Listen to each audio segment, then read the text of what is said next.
Hola, vamos a dar chance ahí para que entre la gente.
Vamos a ver si entran bastantes para ir empezando.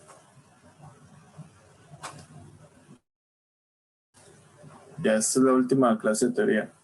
Ya con esto finalizamos presentaciones y los vamos directamente a practicar, a que hagan creaciones.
Por lo general, somos 16 en la clase, entonces vamos a dar chance.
Ok, yo creo que ya podemos ir comenzando. Como siempre voy a empezar con la asistencia y después les comparto pantalla para ir con la presentación. Ya 2 personas me escribieron por privado que van a llegar tarde, pero al menos sí notificaron, entonces vamos a ir de una. Marcia Ureña Mora. Presente. Catherine Vargas Mora.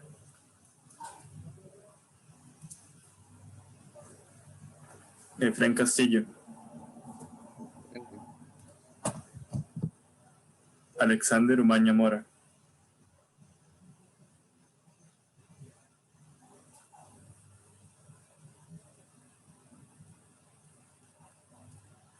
Marilyn Quiroz Naranjo.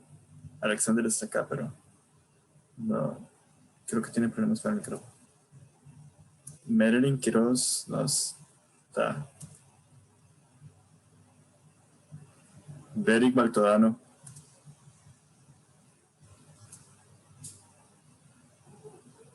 Daniela Suárez Soto. Ingrid Machado Ruiz. Buenas tardes, presente. Buenas tardes. Dayana Quesada Aguilar. Presente. Listo. María Gabriela Porras Castro.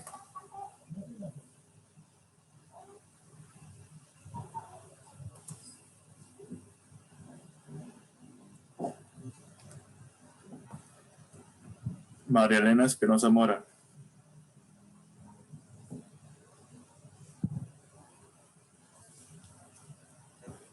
Julio Mora Guevara.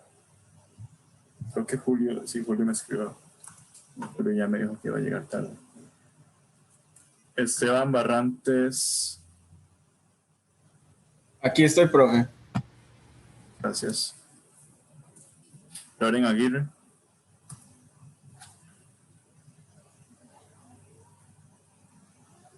Marlene Jiménez Pérez. Buenas. Buenas tardes. Julio César Matarrita Chinchilla.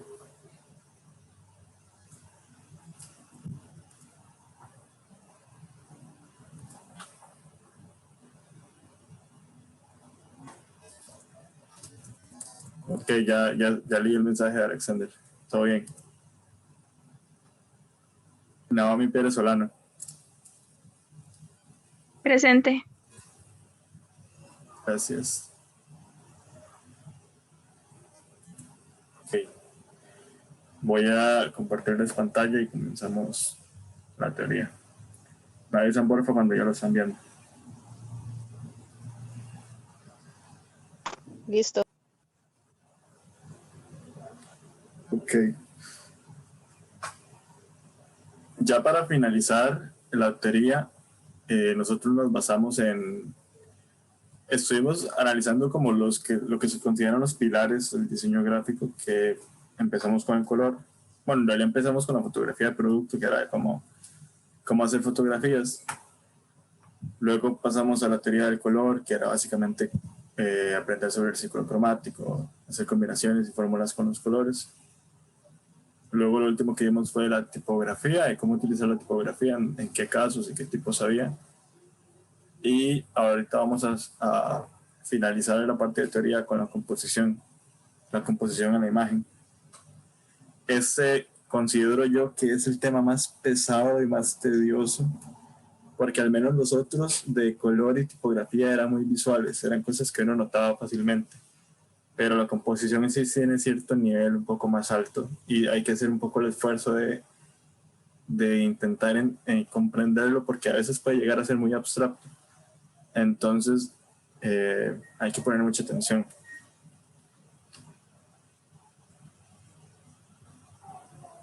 ¿Qué es una composición gráfica? Podrías tener todos los elementos gráficos más hermosos del mundo, pero si tu composición no da la talla, todo se va directo a la basura. ¿Qué es exactamente una composición? Poniéndolo en términos simples, es la parte donde todos los elementos separados se unen para formar un todo. Cuando todas sus letras, imágenes, gráficos y colores se unen para formar un diseño cohesivo. Cohesivo quiere decir que todo está unido, que todo forma parte de un todo o una composición más grande. Una composición exitosa significa que has organizado, distribuido, alineado y compilado tu diseño de manera tal que no solo se ve bien, sino que también es altamente funcional y efectivo. Cuando uno habla de que un diseño es funcional, significa que primero transmite el mensaje que tiene que transmitir, porque como habíamos dicho anteriormente, el objetivo del diseño gráfico es transmitir un mensaje en concreto y no generar malentendidos o que la gente se confunda. Alguien escribe acá en el chat. Dice Marcia que no me escuchan. ¿Los demás me escuchan? Yo lo escucho fuerte y claro. Ok, Marcia, tal vez es su internet.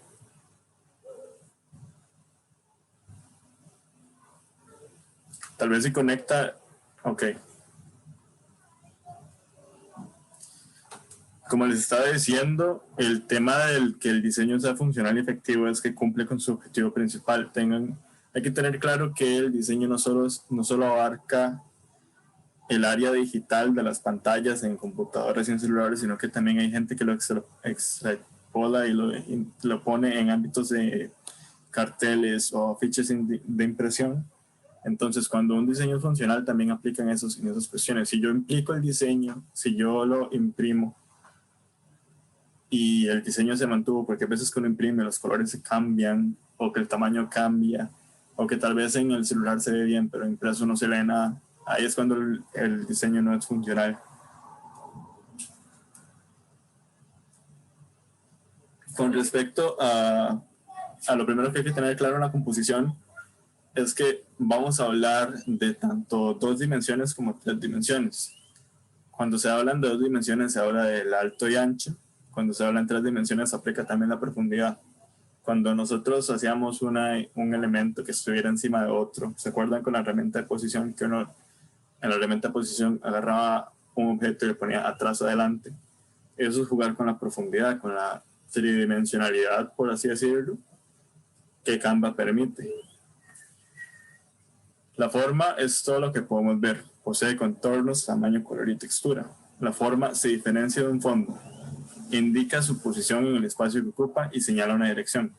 Aquí hay un ejemplo muy claro de cómo se puede ver o visualizar la bidimensionalidad y la tridimensionalidad, pero no necesariamente algo así que se ve como con sombras y con relieve.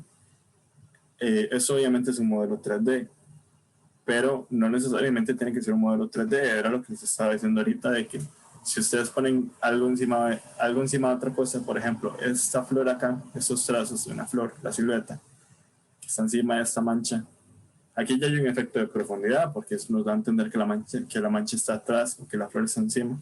Entonces ya ahí jugamos con profundidad, ya ahí jugamos con una tercera dimensión que sería la profundidad. Eso hay que tenerlo muy claro cuando uno habla de composición. Luego está otro concepto que hay que tener, o al menos dominar, es el del equilibrio. Hay 2 tipos de equilibrio, el simétrico y el asimétrico.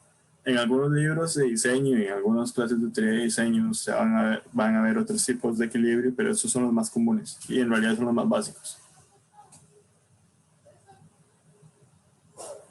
El equilibrio simétrico, como su palabra lo dice, tiene que ser equitativo o igual en la mayoría de los casos.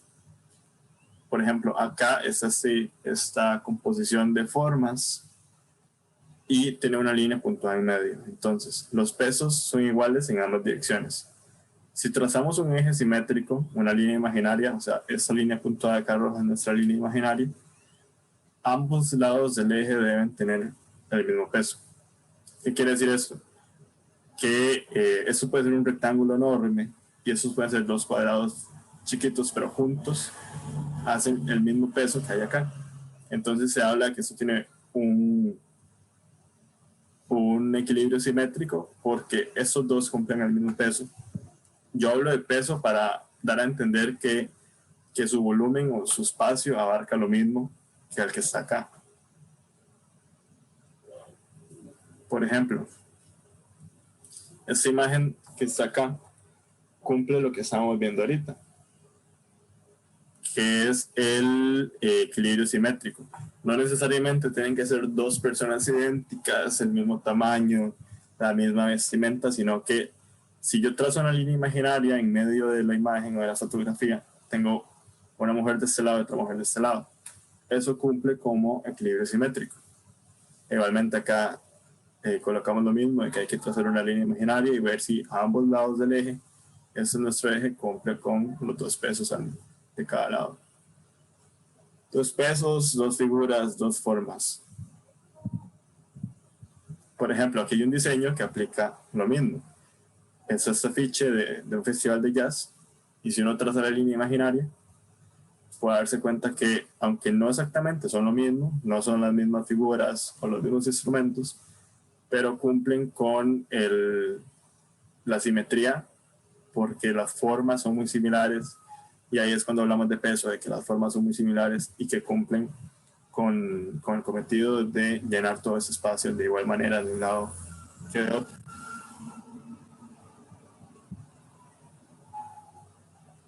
Por otro lado, cuando hablamos del asimétrico, un segundo. Cuando hablamos del asimétrico, se refiere a lo contrario, a lo que no es simétrico. Los pesos no son iguales en ambas direcciones. Si trazamos un eje simétrico, una línea imaginaria, como estábamos diciendo ahorita, no se cumple con la igualdad en sus lados. Entonces, aquí hay estos rectángulos y este rectángulo en cuadrado que, si uno los compara, obviamente, por sentido común, no cumplen con el peso, no cumplen con la cantidad de área o de volumen que están consumiendo, no son los mismos. Este es un ejemplo de un diseño asimétrico, y aunque todo parezca como muy cuadrado y muy compacto, en realidad nuestra línea imaginaria es esta acá. No aplica la línea justo en el centro, pero hay una línea imaginaria aquí como más tirada hacia la derecha. Entonces se dice que no es simétrico porque si nosotros nos ponemos a ver, estos cuadrados de acá son mucho más grandes que la información que hay acá. Podemos comparar los cuadrados o podemos comparar la información al texto, incluso la imagen hace que haya más peso de este lado. Por eso se habla que es asimétrico. No quiere decir que está mal, simplemente que es un equilibrio asimétrico. No hay, algo que es bueno aclarar, es que no hay una composición mejor que otra. Todas son buenas siempre y cuando sean funcionales. Si ustedes logran hacer una composición diferente a la del resto, no significa que está malo, siempre y cuando cumpla con una función. Una buena técnica para dominar el equilibrio asimétrico es pensar que cada elemento tiene un peso, entre comillas. Los objetivos pequeños pueden pesar menos que los objetivos grandes, y los elementos texturizados pueden pesar más que los que tienen un color sólido. Equilibra esos elementos pesados hasta que tengas un equilibrio efectivo. Entonces, volviendo al ejemplo anterior, se ha hablado de que la fotografía que hay acá va a tener más peso que el título de acá, de esos textos, porque es más grande, simple y sencillamente porque es más grande y me da más información.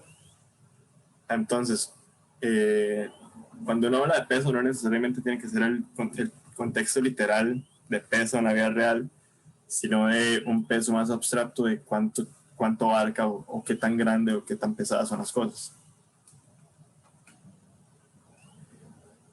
Por otro lado están los 3/3, que también es muy similar al eje simétrico y asimétrico, que se basa en trazar líneas imaginarias.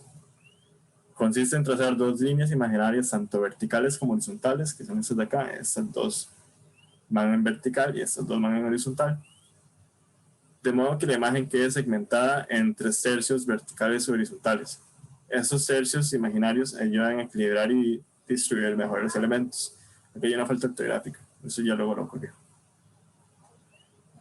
El tema de que se hablan de tercios es porque si yo solo parto en 3, porque aquí yo lo estoy partiendo en 3 segmentos verticales y 3 segmentos horizontales, entonces son tercios de una misma imagen. ¿Cómo sé yo o cómo puedo yo aplicar la ley de los tercios? Por ejemplo, aquí hay un ejemplo de la película del Guasón, del Joker, y eso es un ejemplo de la composición de los tercios en la fotografía. él está en esa posición por algo ya premeditado, o sea, hubo alguien que pensó la escena y la planeó.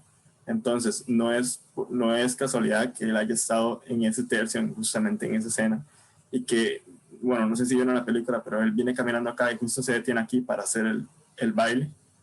No es simple casualidad, es porque alguien llegó y dijo, cuando llega el tercio de la cámara, él se va a detener y va a hacer toda la pose y el baile que hace. Otros ejemplos aplicados al diseño gráfico es estos de acá, donde se utilizan textos, formas y muchos elementos para equilibrar la imagen, aplicando siempre la ley de los tercios. Yo trabajo siempre en base a tercios. Por ejemplo, esta que está acá, que es como la más sencilla. El texto de acá se come todo, casi que se comen los 2/3 de la imagen, mientras que el bote está abarcando solamente el tercio que queda libre por ese texto. Aunque aquí se pase un poquito, no significa que está mal. O sea, no tiene que ser milimétricamente exacto o medio, sino que el cuerpo del bote, todo el peso del bote está en este segmento de acá, en este tercio de acá, mientras que el texto está ocupando los otros 2/3. Igual con los pósters, estos de la portada de un libro, ese es el póster de una película. Y los lugares de los textos cumplen con el tercio. No hay ningún problema, Gabriela. Tranquilidad. Igualmente los tercios se están aplicando, aquí tienen cierta función o se están aplicando de maneras distintas, digamos. Aquí el título del último paso se está apoyando justo en la línea que divide el tercio. En cambio acá el título abarca todo el tercio. Es diferente que abarque todo el tercio de la imagen a que se coloque justo sobre la línea o se siente, por decirlo así, en el tercio. Pero siempre cumple la misma función de segmentar la imagen en tercios y equilibrarlo todo en base a esos tercios. Si sienten que es un poco tedioso, me pueden decir, porque era lo que les estaba diciendo al principio, que la composición de imagen es un poco más complicada. Basándonos en los tercios, también se puede sacar un concepto que se llama el punto de interés. El punto de interés es el área donde se conectan o se intersecan dos líneas de tercios. Entonces, este faro, la cabeza del faro, está justamente cumpliendo un área de interés que es donde se conecta esta línea acá, este tercio acá, con este tercio acá. Y eso se aplica en muchísimas cosas. Y se llama punto de interés porque llama fuertemente la atención. No es lo mismo que este faro esté justamente en el centro, el que esté colocado acá es por algo premeditado.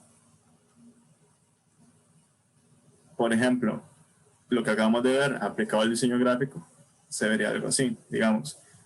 Las caras de ellas, o al menos la cara de la que está acá, no necesariamente tienen que estar justo milimétricamente medido en el punto de interés, pero está cerca del punto de interés y es lo que uno busca. Entonces, la fotografía, el diseño de la fotografía está colocado en un punto de interés que está acá, e incluso se puede hablar que el título que está acá, aunque es un poco más grande y se come una parte de esta sección, es como el bote que les estaba enseñando, que el bote sobre el mar se comía como una parte del otro segmento, pero no hay ningún problema. No tiene que ser milimétricamente medio. Este título aquí se puede decir que consume 2/3 de la imagen. Y de hecho se sienta, por decirlo así, justamente en esta línea acá, que también parte el tercio. Y está ubicado, casi que toda la información está ubicada alrededor de mi punto de interés, que es este que está acá arriba. Cualquiera de estos 4 puntos, cualquiera de estos cuatro puntos que intersecan líneas, son considerados puntos de interés. Igualmente, la ficha que está acá, la niña acá que está apuntando, ella está apuntando al título. La posición de ella en el diseño está basada en un punto de interés. Entonces, no es por nada que ella está acá y que prácticamente su mano esté justo en el punto de interés. Es porque el cerebro intuitivamente busca los puntos de interés.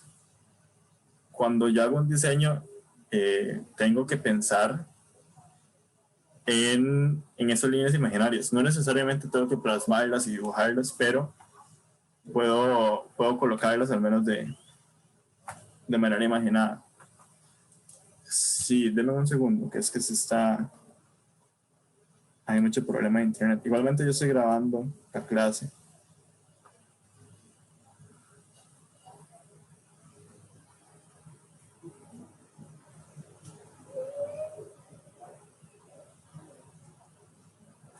Ok. Continuando, vamos a ver si se puede la clase bien. Si no, no hay ningún problema. La clase queda grabada y yo luego la subo. Vamos a hablar sobre 10 reglas de la composición. En esta clase vamos a ver primero 5 y las últimas 5 las dejamos para la clase del viernes. Entonces, basándonos en lo que acabamos de ver, y si alguien tiene alguna duda o se confunde o no termina de entenderlo, igualmente me lo puede decir. Pero estas leyes aplican lo que acabamos de ver del punto de interés, el equilibrio simétrico y asimétrico y las leyes de los tercios. Entonces, empezando con estas leyes, se pueden decir leyes o consejos, en realidad no necesariamente tienen que ser leyes porque no tienen que aplicar siempre. El primero sería encuentra un enfoque. Un elemento clave para cualquier buena composición es conocido como un punto focal, ya que ayuda a dirigir naturalmente los ojos de sus espectadores hacia las partes importantes de tu diseño. Tu diseño está contando una historia específica. A eso es a lo que yo me refería, que el diseño gráfico tiene que transmitir un mensaje en concreto. Se procura elegir un punto focal al que ayude a contar esa historia de la manera más contundente y efectiva. Entonces, por ejemplo, aquí hay 2 afiches que me ayudan con el punto focal. En este de acá tenemos a la modelo con la ropa. Esto es un póster que en realidad se imprimió de un tamaño muy grande, era un póster publicitario. Y la razón por la que ella esté colocada justo en el centro y tenga aquí esta letra grande, este círculo amarillo, son razones porque son motivos para hacer que ella sea el foco de atención. Entonces, siguiendo las líneas guías, ¿qué quiere decir líneas guías? Las líneas guías son líneas imaginarias que el cerebro hace cuando está viendo un diseño. Las líneas guías dirigen los ojos por debajo de su cuerpo, entonces uno lo que hace es como un escáner, uno analiza desde arriba hasta abajo y gradualmente, mientras uno va bajando, termina leyendo esto que está acá. Entonces, el objetivo de esta modelo es que uno empieza a analizarla desde la cabeza hasta los pies. Cuando llega hasta el final, el cerebro va a ver esos textos de acá y le va a llamar la atención, entonces va a saltar y va a terminar leyendo esto que está acá. Igualmente, el diseño que está acá, que también es un póster, un afiche publicitario, pone enfoque al hombre que está acá en la fotografía y orienta el enfoque al colocarlo en el centro, enmarcándolo con los gráficos para así guiar el ojo hacia la fotografía. Entonces, este mundo que está acá, de toda esta información que está acá, lo que está haciendo es atrayendo nuestra mirada, por decirlo así, a la fotografía del Señor, que es a lo que ellos quieren usar como modelo y como punto de enfoque. Entonces, esta composición lo que hace es atraer la mirada hasta acá, y esta composición lo que hace es atraer la mirada hasta acá.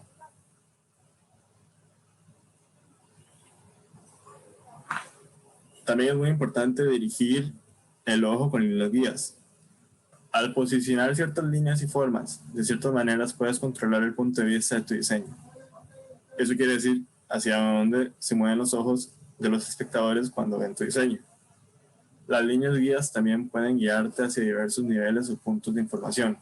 Al posicionar y ajustar tus líneas guías, puedes no solo dirigir el ojo hacia el punto focal de tu diseño, sino también por el resto del mismo. No todos los diseños tendrán líneas tan evidentes para dirigir el punto de vista. Esto se interpreta también, o la gente que estudia diseño lo llama como dirigir la lectura del ojo, que es que uno intencionalmente, pero no lo hace muy evidente tampoco, hace que el ojo viaje a través de la información hasta un punto que yo quiero, que yo sé que el usuario va a terminar leyendo. Entonces, por ejemplo, el póster que está acá utiliza el brazo del modelo para dirigirnos hasta el logo que está acá y al final terminar leyendo la información que está acá abajo. Entonces, la composición me dice a mí que el modelo, que de hecho está mirando para acá también, está con su brazo extendido, hay casi un 100%, o tal vez no un 100%, pero una gran probabilidad de que las personas terminen poniendo el ojo acá. Igualmente, en este diseño de acá, todas las líneas terminan conectándose en el título. Y el título, a su vez, si usted sigue las líneas del título, suponiendo que yo empecé a leer el título, si yo sigo las líneas, termino leyendo el texto. Pero, por contrario, si yo empiezo a leer el texto que está acá y sigo las líneas, al final termino leyendo el título. Entonces puede ir de los dos sentidos y eso es mucho más evidente, porque obviamente yo estoy usando las líneas acá que conectan todo, pero esa es la intención que tiene el diseño en este caso.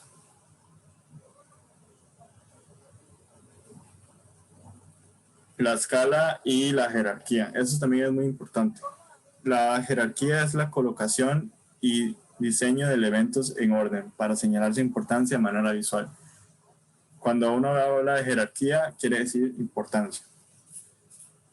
Así puedes hacer un elemento, así puedes hacer que un elemento sea más importante haciéndolo más grande y llamativo, comparado a uno menos importante que podría ser el más pequeño. La escala con frecuencia se utiliza para comunicar jerarquía al dirigir la atención hacia ciertos elementos, indicando de este modo su importancia para la comunicación. Entonces, escala y jerarquía se toman como uno solo, porque la jerarquía quiere decir que es más importante de lo otro o que yo pongo algo encima de lo demás. Y la escala es un sistema jerárquico, es un sistema en el que yo voy definiendo qué está por encima de lo demás y voy colocando como, se puede colocar como si fuera una pirámide, por decirlo así, entonces yo voy colocando uno encima del otro hasta conseguir la pirámide completa. Por ejemplo, este diseño usa una imagen como el centro más grande, o sea, el elemento más grande es la imagen que está acá, la ilustración de Beethoven, y el título es la pieza más grande de la información, que de hecho es la más llamativa, por eso está más en negrita, está más grande. Es más llamativa que la parte más importante de la información y el cuerpo del texto es mucho más pequeño. Entonces, la escala ha sido utilizada para indicar el punto focal y para mantener la jerarquía tipográfica. Entonces, la composición de la imagen, que de hecho hace como estos círculos acá, como si estuviera recortado. Lo primero que uno ve es la ilustración de Beethoven, que es lo que tiene más jerarquía. Y después, por su composición, que hace como estos círculos imaginarios, uno siempre termina yéndose para acá. O sea, yo puedo empezar con el pelo, por los ojos, y al final termino acá. ¿Qué voy a leer primero? El título, y después, por jerarquía y por tamaños, voy a terminar leyendo esta información que saca queda más pequeña. Cuesta mucho que yo, cuando vea el diseño por primera vez, es muy poco probable que yo empiece leyendo por acá. Es casi imposible que el cerebro empiece por acá, porque ya está muy estudiado por dónde va a empezar el cerebro y es por lo más grande. También se puede hacer que las cosas se vean extremadamente detalladas y diminutas o hacerlas grandes e imponentes. Por ejemplo, en el diseño de este póster se usa una escala reducida, o sea, la silueta de esas dos personas, para ayudar a comunicar la impresionante escena frente a ellas. Entonces, esto es un paisaje. ¿Cómo quiero hacer yo que la gente que vea el póster sienta que ese paisaje es imponente o que es enorme? Coloco dos personas delante, dos siluetas de personas, pero muy pequeñas. Y entonces eso hace que yo pueda comparar los tamaños y pueda tener de cierta manera una escala. Entonces cualquier persona puede pensar cuánto mide una persona promedio y decir, ok, si estas personas que están acá miden lo que mide una persona promedio, este fondo de aquí es enorme. Al contrastar un elemento de pequeña escala al lado de una gran escala en tu composición, puedes crear un número de efectos diferentes. Eso puede ser aplicado a cualquier cosa, básicamente.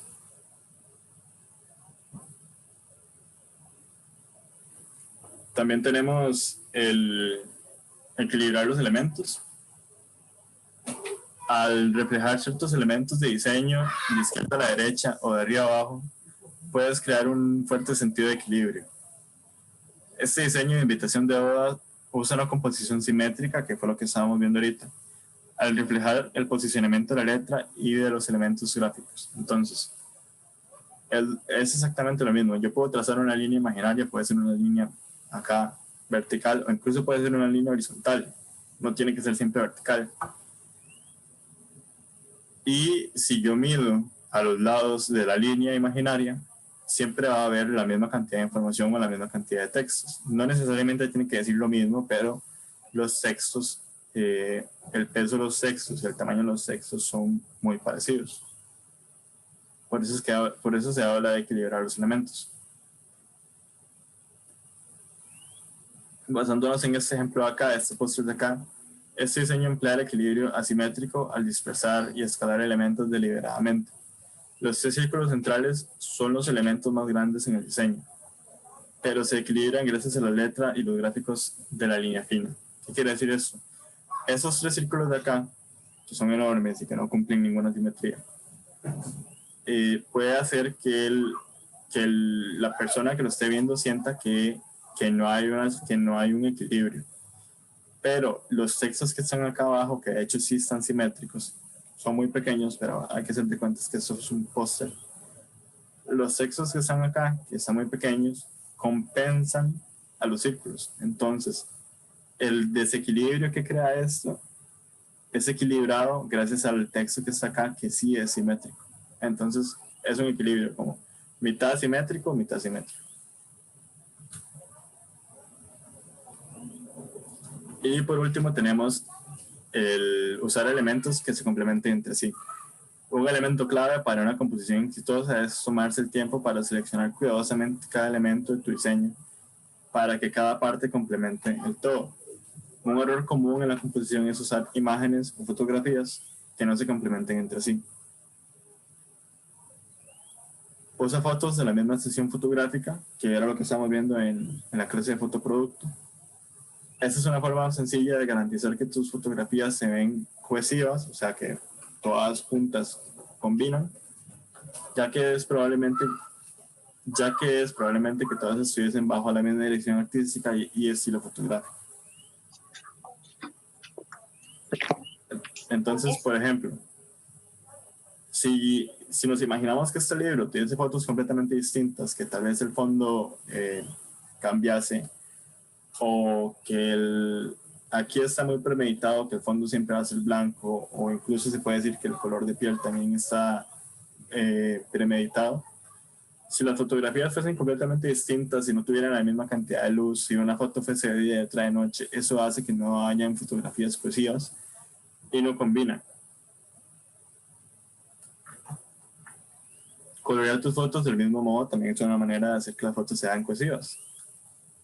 Con la prevalencia de filtros y herramientas de ajustes de imágenes, en internet hay un montón de herramientas para hacer filtros. Es capaz de colorear tus fotos para tener paletas más cohesivas y complementarias. En este diseño de póster se utiliza un filtro monocromático, que era lo que estamos viendo en la clase de color. Aquí se aplica un monocromático del negro, y el monocromático del negro es una escala de gris, los grises, en todas las fotos para enlazarlas entre sí de una forma más natural. Entonces pueden ser cosas que no tengan nada que ver, por ejemplo, que se ve un animal, no tengo ni idea de qué es, sinceramente, que parece un perro. Aquí se ve el cuerpo de una persona, una pared y lo que parece ser la cabeza de una persona acostado en algo. No tienen nada que ver los unos con los otros, pero por haber tenido un filtro de color y ser monocromático, sí tienen sentido o al menos combinan.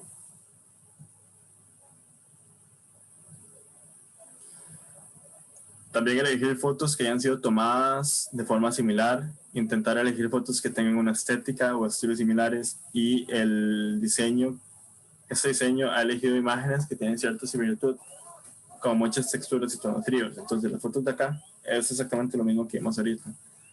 No necesariamente tienen que ser del mismo tema, no necesariamente tienen que ser las mismas sesiones fotográficas, pero todas cumplen con colores fríos, café, azul, y la estética es muy similar en las fotografías. Y también los estilos de las fotografías son bastante similares. También está el tema de combinar las letras, y eso lo estábamos viendo en la clase anterior de tipografía. combinar la letra y las imágenes para que se complementen entre sí. Toda tipografía diferente tiene ciertos tonos, ideas e intenciones asociadas a ella. Por ejemplo, el uso de imágenes inspiradas en lo antiguo, que por ejemplo esto acá da una sensación de que es algo viejo, complementa con un título de letra script, que era lo que estamos viendo antes de la letra script, y el cuerpo del texto serie. Yo en realidad diría que esto también puede ser un texto decorativo, porque tiene ciertos añadidos. Pero bueno, quedémonos con que es script, aunque yo diría que es decorativo. Y el texto que está acá es serif, porque tiene las patillas. Entonces, una tipografía sans serif, o sea, la que no tiene patillas, limpia, delgada y minimalista, no encajaría con la vibra ruda del rock. Y el concepto. Imagínense que aquí, en vez de este texto como título, hubiera una tipografía sin serifas, no combina en lo más mínimo. Entonces, aquí implica mucho el tema, el estilo artístico y los estilos de diseño, que eso es algo que nosotros no estuvimos estudiando, pero se llega a intuir de cierta manera que si yo estoy viendo una guitarra y estoy viendo que la composición es algo antiguo, o como dicen vintage, obviamente una tipografía de este estilo que también hace semejanza y refiere a esa época, obviamente va a combinar. Y hasta que sería la presentación. La siguiente clase vemos las últimas 5 y terminaríamos con el tema de composición para empezar a hacer prácticas. ¿Alguien tiene alguna duda?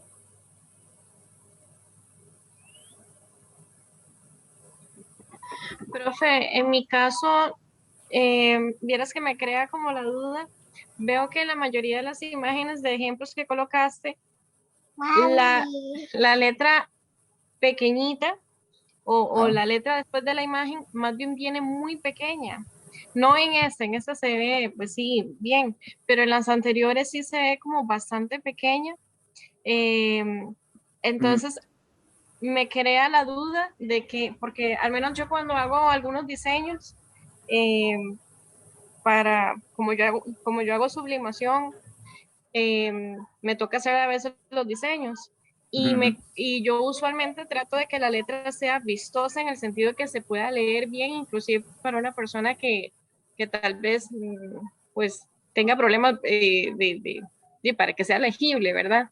Ajá. Pero por ejemplo esa de Beethoven, se ve que ahí queda espacio para poder hacer la letra más grande y aún así no lo utilizan. Entonces, noté que muchos, en varias de las imágenes, viene así. Entonces, no sé si es que lo hacen por algo en específico o más bien si se podía utilizar ese espacio en blanco o lo están dejando a propósito el espacio en blanco. Yo en realidad concuerdo de que el espacio en blanco también se puede utilizar, porque es un texto muy pequeño. Tal vez hay una intención detrás. Yo lo que estoy leyendo es que la mayoría de esas fotografías, cuando las buscamos en internet, son pósters. Entonces, usualmente son impresiones para eventos o para poner en un afiche, y son dimensiones muy grandes. Aunque yo también pienso que sí podrían hacerlo un poco más grande. Tal vez aquí es muy exagerado el tamaño, pero tal vez cuando uno lo ve impreso es distinto. Tal vez uno tenga que acercarse un poco más al afiche, pero sí podría leerse. E igualmente, algo que no se habló acá en la diapositiva y en las diapositivas es el miedo al espacio vacío. Y es que hay veces que darle mucho espacio vacío a las cosas les da lo que se llama aire, o la gente les dice que las cosas tienen aire. Entonces hay que buscar como un equilibrio entre llenar el espacio vacío pero no sobrecargarlo. Aunque sí, digamos, aquí lo más importante que están haciendo es que sea la ilustración de Beethoven. Yo hubiese hecho este texto un poco más grande, pero tendría que saber para qué se va a usar. Si se va a usar para celulares, definitivamente, o para computadoras, definitivamente lo hago más grande. Si fuese para un póster y me dicen que el póster mide medio metro de alto por 40 centímetros de ancho, a ese no tendría tanto problema. Pero, por ejemplo, aquí hay unos pósters de películas. Por ejemplo, este de acá. Si los logos son de ese tamaño tan pequeño, tiene que ser porque eso fue impreso de un tamaño muy grande. Tal vez de las vallas que se usan para las estaciones de autobuses. Pero sí entiendo la inquietud. De hecho, yo yo hubiese usado letras más grandes. Pero es básicamente eso, que depende de para qué se está utilizando. Comprendo. Está bien, muchas gracias. También con el tema de tipografía hay ciertos estándares que ya hablan de la salud del ojo y de cuánto tiene que hacer uno para que el ojo no se esfuerce de más. Y ahí sí se habla de los tamaños. Eso tal vez podría buscar para una siguiente clase. Pero ya hay que tener mucho conocimiento en temas de impresión y cuántos tamaños se manejan en impresión y eso. ¿Alguna otra pregunta? La presentación se las envío el viernes, que terminamos de ver las últimas 5. Entonces, de momento no se las voy a enviar para no tener que enviarle y luego el viernes tener que enviarles otra exactamente igual, porque sería gasto de espacio para ustedes y tener que descargar la presentación 2 veces.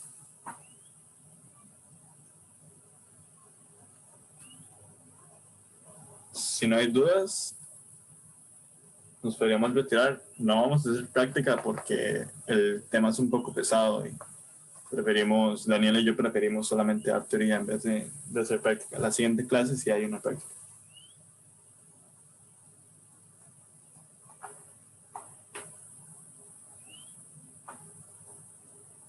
Entonces sería eso por hoy.